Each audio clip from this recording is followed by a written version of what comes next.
potential NSAA rule change could force some of the state's most successful high school programs to jump a class.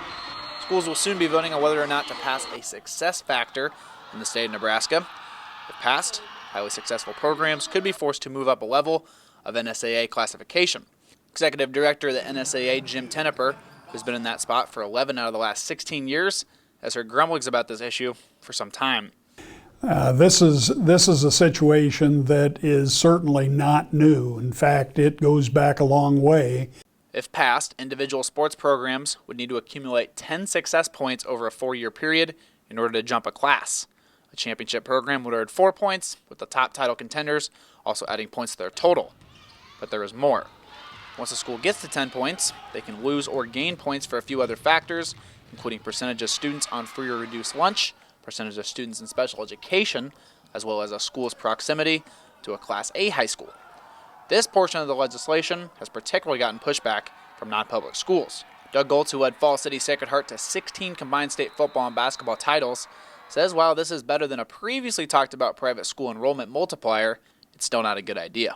And these geographic and demographic features that are part of this proposal, more than anything else, they are an attempt to target the non-public schools.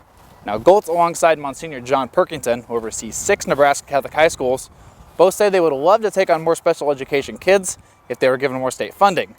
They also both say they would like to see more data from the NSAA that proves that kids that are on free or reduced lunch programs don't do as well in sports. Almost implies that rich kids are better athletes than poor kids.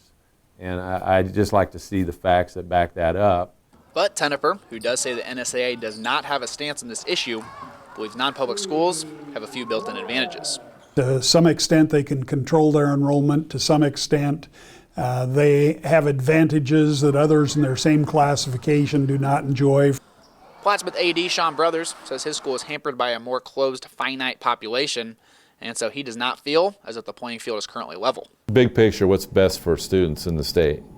Is it best for the same schools to win all the time, no matter what, or do we need to have a system where it's, more fair? Private schools have dominated the landscape of high school athletics for some time.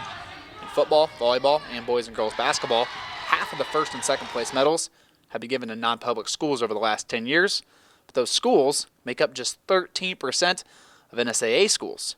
So why do private schools succeed when public schools do not? Well, Tenneper says there are several factors, including money. In fact, a student is in a non-public school, more than likely the parents are having to pay tuition. If they've got the wherewithal to pay tuition, they probably have the wherewithal to get their kids involved in camps and clinics and whatnot. Fall City Sacred Heart lost to the house football team plenty in the postseason in the early 2000s. Goltz says instead of trying to find ways to avoid Howells, he instead tried to make his program better. I didn't try to figure out ways to eliminate them from being our competition. I tried to work harder and figure out ways to beat a team like that. This issue has split many ADs and administrators in the state of Nebraska. On the first vote in November, half of the 6 districts in the state voted in favor, while the other 3 districts were against the measure. Co-head football coach at Bruning Davenport Shickley, Mark Roeder, led his team to a state title in 2015. He says what BDS has done can also be replicated at any school. Lift like crazy, we work all year round. And so, it'd be very easy to have a message kind of being saying, if you work really hard and you're successful, we're going to make it tougher for you by moving you up. The next vote on the proposal will be at district meetings on Wednesday, January 11th. If the majority of the districts pass it, then we'll move on to a final vote in General Assembly in March. Reporting for News Channel Nebraska, I'm John Kipper.